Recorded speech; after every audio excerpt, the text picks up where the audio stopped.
চলো আজকে তোমাদের ডাল দিয়ে কিভাবে কুমড়ো শাকের চচ্চড়ি করতে হয় সেটা শেখাই। এই রেসিপিটা আমার দিদার।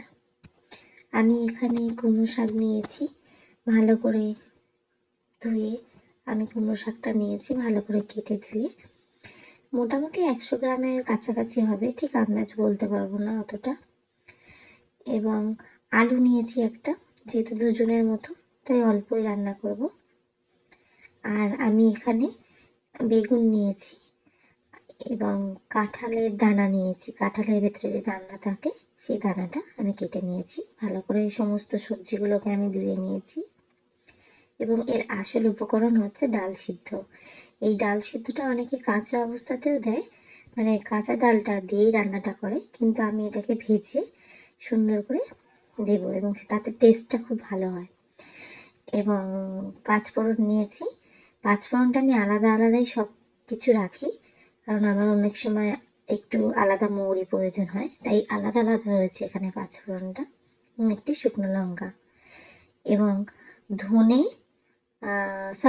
সর্ষেটাকে আমি বেটে নিয়েছি এবং সেটাকে ভালো করে জল দিয়ে ধুয়ে শুধু জলটা নিয়েছি।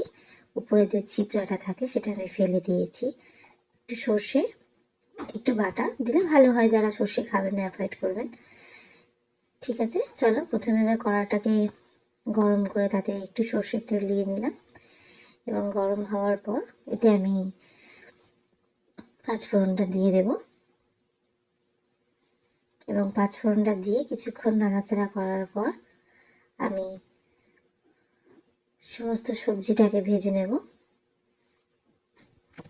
এবং এই জিনিসটা অনেকে মুগ ডাল দিয়েও মটর ডাল দিয়েও করতে পারে এবং মসুর ডাল দিয়েও করতে পারে। যারা নিরামিষ খায় তারা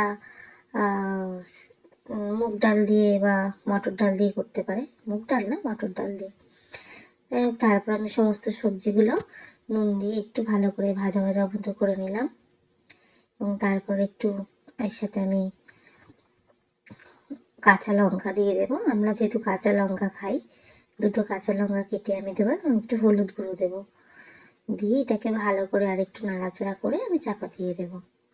এবং যতক্ষণ সবজিটা সিদ্ধ হচ্ছে, অনেক সময় কি শাকের পাতায় যে জলটা থাকে তাতে সবজিটা খুব তাড়াতাড়ি সিদ্ধ হয়ে যায়, কিন্তু আমার শাকের পাতাটা একটু কম ছিল।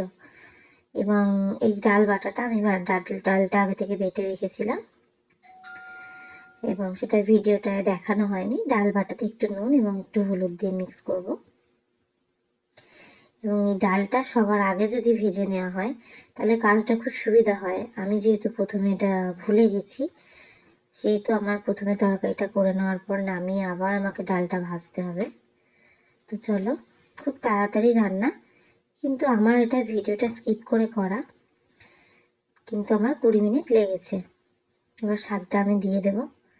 শাকটা দিয়ে একটু নাড়াচাড়া করার পর আবার আমি চাপা দিয়ে দেবো এবং এই শাকের থেকে যতটুকু জল বেরোবে, যদি জল না বেরোয় তাহলে তোমরা একটু গরম জল অ্যাড করবে। এখানে আমিও দেখবে ভিডিওতে গরম জল অ্যাড করেছি। এবার আমি এটাকে চাপা দিয়ে দেব। কিছুক্ষণ পর আবার আমি নাড়িয়ে চাড়িয়ে দেব, কারণ তেল যেহেতু অল্প দেওয়া হয়েছে নিচে লেগে যাওয়ার সম্ভাবনা থাকে। আবার এটাকে আমি নাড়িয়ে ঢাকা দিয়ে দেব। সবজিটা যতক্ষণ সিদ্ধ হবে ততক্ষণ। আমি দেখলাম একটুখানি জল দরকার, তো আমি একটু গরম জল অ্যাড করলাম। যেহেতু পাতাটা কম শাকের, সেই জন্য একটু জল প্রয়োজন সবজিটা সিদ্ধ হওয়ার জন্য। আবার একটু আমি নাড়িয়ে চাপা দিয়ে দেব। কুমড়ো শাক খুবই নরম শাক, বেশিক্ষণ থাকলে নরম হয়ে যাবে এবং সেটা খুব একটা খেতে ভালো লাগবে না। আমি একটু শক্ত শক্ত শাকের ডাঁটাগুলো পছন্দ করি, তাই জন্য আমি বারবার দেখেছি এবং বারবার ওটাকে নাড়িয়ে চাড়িয়ে নিয়েছি। চলো, এবার সবজিগুলো সেদ্ধ হয়ে গেছে।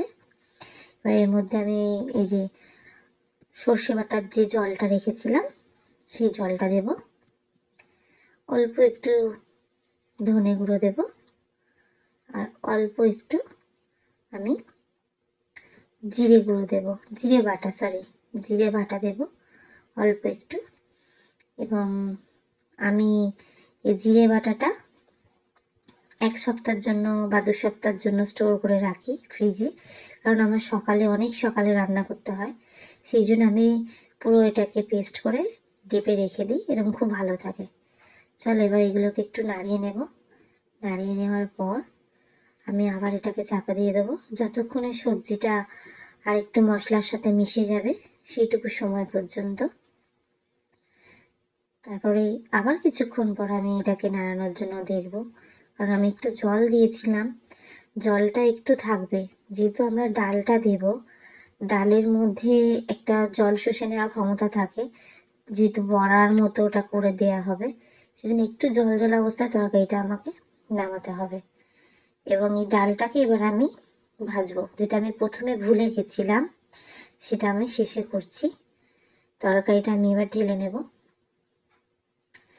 তরকারিটা ঢেলে নেওয়ার পর কড়াটা ভালো করে পরিষ্কার করে আমি আবার ডালটা ভাজার জন্য চাপাবো, যেটা আমার প্রথমে করে নেওয়া উচিত ছিল, তাতে কাজটা অনেকটা সময়টা কম লাগতো।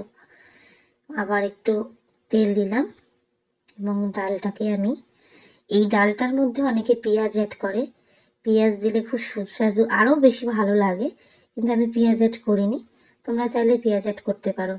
এবং সমস্ত তরকারিতে নুন, লঙ্কা আর চিনিটা যে যেমন খান সে তেমনভাবেই নিজেদের মতো অ্যাড করবেন।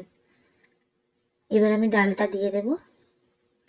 ডালটা একটু ভালোভাবে আমি কড়ার মধ্যে ছড়িয়ে দেব, খুব তাড়াতাড়ি যাতে হয়ে যায়, পাতলা করে দেব, যেরকমভাবে আমরা ডিম ভাজি আর কি, তাতে আমার এটা সুবিধা হবে।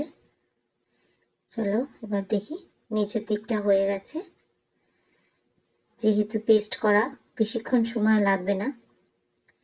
এবং উপর দিকটা আমি এবার ঘুরিয়ে দেব এবং এটাকে আমার মানে খুন্তি দিয়ে তুলতে খুব অসুবিধা হচ্ছিল, মানে কাঠের খুন্তি তো সামনেটা অতটা ধার থাকে না, খুব অসুবিধা হচ্ছিল।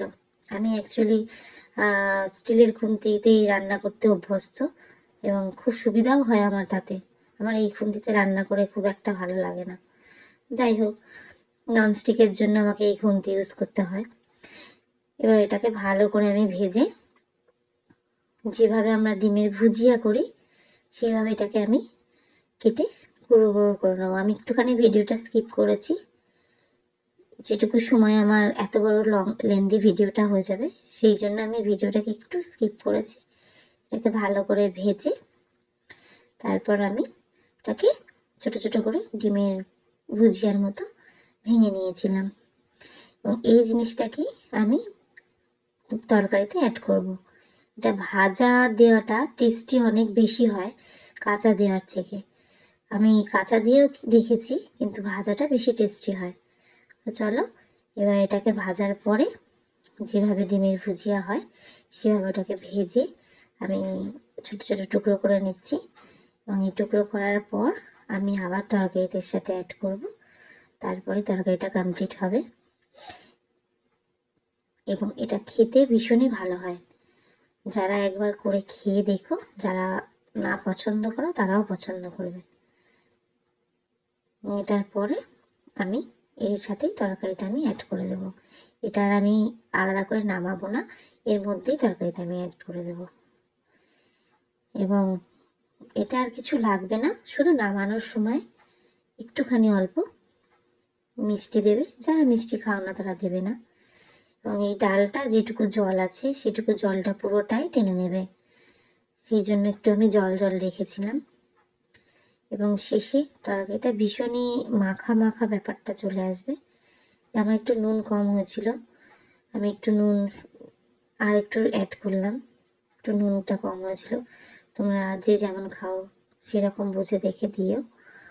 এবং শেষে নামানোর আগ মুহূর্ত একটুখানি চিনি, আমি অল্প একটু চিনি দিয়েছি, তোমরা যে যেরকম মিষ্টি খাও বা না খাও তোমরা সেই রকমভাবে ব্যবস্থা করে দিও। তরকারিটা আমার হয়ে গেছে, চলো আমরা দেখি নামানোর পর কেমন দেখতে হয়েছে। এখনও ধোয়া উঠছে, খুব টেস্টি হয়, গরম ভাতের সাথে ভীষণ ভালো লাগে খেতে। যারা কুমড়ো শাক পছন্দ করো না, যেহেতু কুমড়ো শাক একটু তিতো তিতো লাগে, এই ডাল বাটা দিয়ে করে দেখো, ভীষণ ভালো লাগবে।